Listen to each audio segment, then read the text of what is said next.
Utica, like many of the cities along the old Erie Canal, had hit a rough patch. Some would say it's still in that rough patch. I would say it's emerging.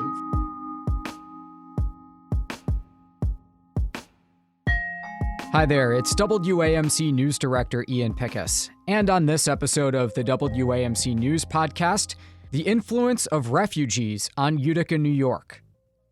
A documentary that focuses on the ever-present question of immigration and refugee resettlement in upstate New York is beginning a week-long run in Albany starting on Friday.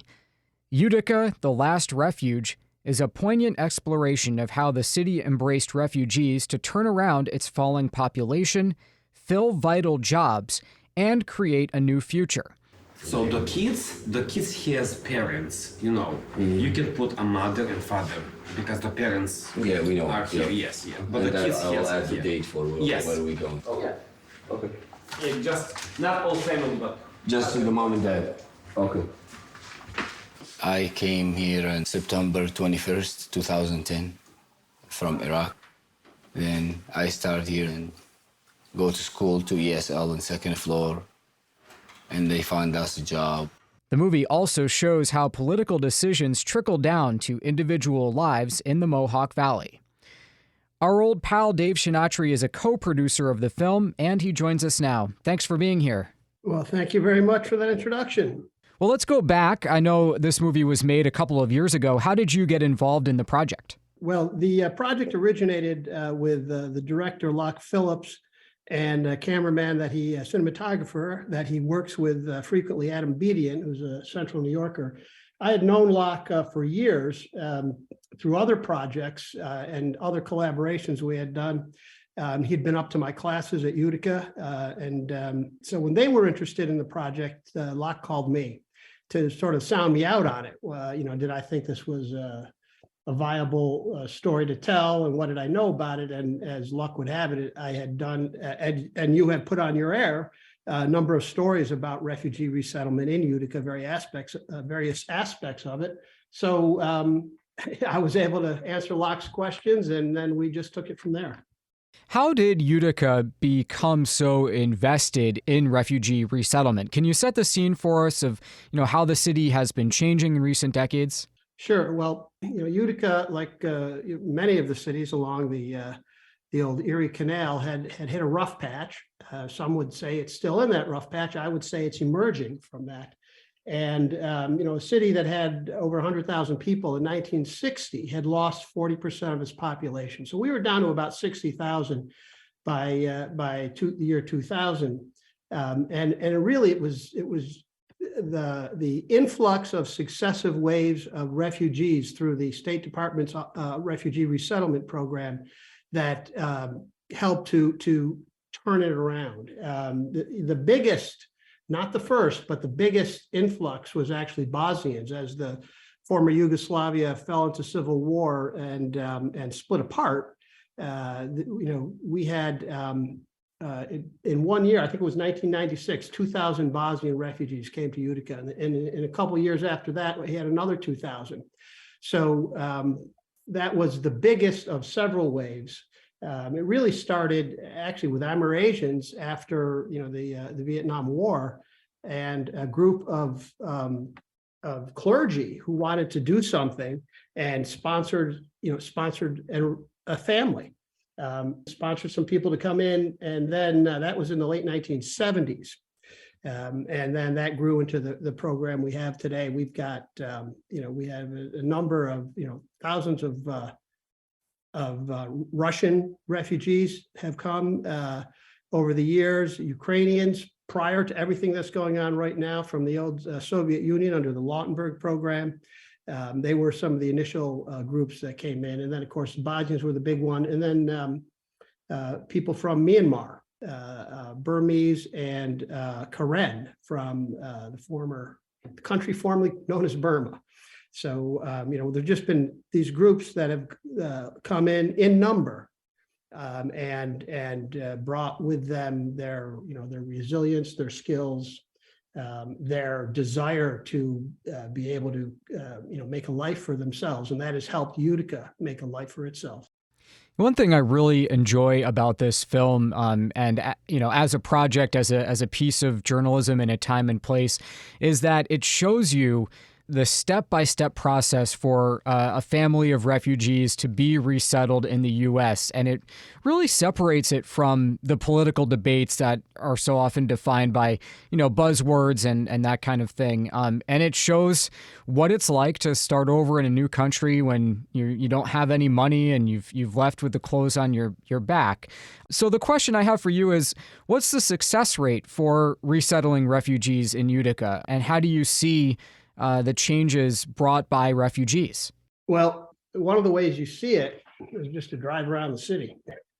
and it's quite apparent, and certainly in certain parts of the city, in East Utica and in Cornhill, where you can see homes that have been renovated, particularly by Bosnians. There's a certain architectural style that you see all over the place.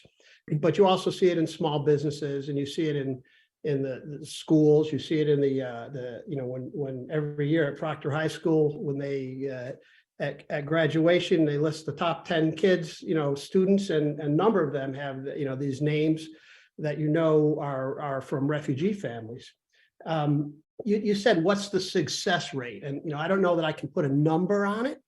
I can tell you that there have been, right now, there's roughly 20% of the population of Utica are refugees or children of refugees. So former refugees, I should say. I mean, some of them have been here for 25 years or 30 years or more at this point. So, a great part of the population now is refugee.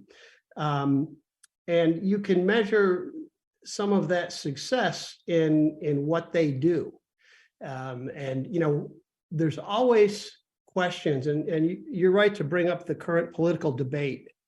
And we should distinguish. I think this is critically important to distinguish when we're talking about refugees in the refugee resettlement program. That's a distinct program and a distinct group of people from what we're hearing about migrants coming, up through Mexico from Central America and crossing the border. Some of whom are applying for asylum, which they have the legal right to do. Others are, presumably just crossing the border and hoping to get in. That's a very different issue. These people in the refugee resettlement program are folks who are legal immigrants through this program. They have been identified and gone through a pretty vigorous vetting program from wherever they happen to be, and the U.S. is identified as a place of resettlement for them. So they're brought in that way. It's really important to think about this as a process over time. If you take any given moment and say how many refugees came in this year through this program, and what's the cost to the United States or to the local area, it's a front-loaded cost. But these people then stay, and over time they begin to work and then contribute through various means, including, frankly, expanding the tax base and a huge impact on real estate. So just to throw a few numbers at you, in the film, and you've seen that we had a study done by an economist at Hamilton College, Paul Hagstrom, who said that he found that 7 years was the point at which refugees began to turn around instead of receiving benefits, beginning to contribute. And at 13 years, it became a net positive, and then it's a positive all the way out from there. There's been many other studies that have looked at similar questions and have come up with similar answers. There's been a long-term study that looked over a course of 30 years, over 1 million refugees, and it found that of those 1.1 million, I think it was, 35% had mortgages, 67% are naturalized citizens. They are in the labor force at a higher rate than other Americans. They generally are earning less. That's initially because they're taking lower wage jobs when they get here. They are expected to have a job within 6 months when they get here, but over time they're contributing back in taxes, such that over 20 years, a third study has found that they've contributed over $20,000 more in taxes than what they've received in benefits.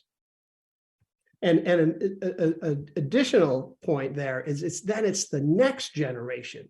It's the second generation that are among the largest contributors to the U.S. economy and the tax base. So the film partially deals with the immigration wars of the Trump administration and the way, the Muslim ban, which was put in place, sort of affected local operations like the one featured in this film in Utica, among many other issues.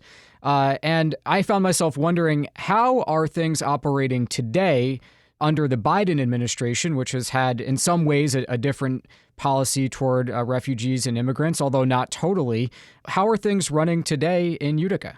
Well, they're running better, but I don't think, and I can't speak for the center, the folks at the refugee center, but I think they would say that there's still a long way to go to get back to where things were. You're right that during the Trump administration, and the shooting of this film coincidentally started just about at the same time as the Trump administration. So all of the cutbacks we saw in those programs, we were there filming at the center while they were having to deal with that, and how would they deal with that? The Biden administration established a cap. The president, in consultation with Congress, sets a cap every year for what the total number that we would take, the max number of refugees we would take. And the Biden administration has set that for this year at 125,000, but we're nowhere near that, and we won't get anywhere near that for years. Last year, the 25,465 refugees we resettled into the United States. The year before that, it was 11,400. So there has been more progress towards the end of the year. So that number is improving.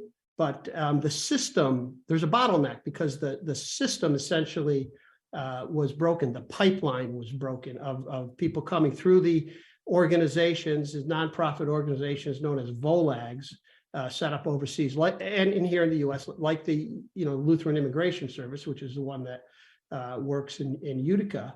About a third of the offices and centers were closed or suspended operations during the Trump era. They didn't have people coming through, so therefore they didn't have money to run the programs. And people left, people were laid off, they closed down. So now they're in the rebuilding process. It occurs to me, Dave, you'll be showing the film in Albany for a week. There are other cities that share a lot in common with Utica, in New York and in other places in the Northeast. Are other places learning from Utica's experience and maybe rethinking their own approach to becoming a refugee pipeline city? I can say that the refugee program in Utica, and specifically the work at the center, the people at the center have done a fantastic job. And one of the things they do there is everything is integrated under one roof. So you not only have English language classes, and you have social services, and you have job training, you have traffic safety classes and how to put a car seat in a car, and everything's done in one place, which makes it easier. And now they've as the program changed over the last several years, they've really focused on providing workers in some industries that are looking for people, helping them find employees. So are other cities emulating that? Well, other cities know of it. Other cities have certainly had discussions with Shelley Callahan at the center. I know the folks in Syracuse are certainly in touch with them, in Rochester and Buffalo. I don't know about Albany. I cannot say to the extent that they're saying, oh yeah, let's do what they're doing in Utica, but they're well aware.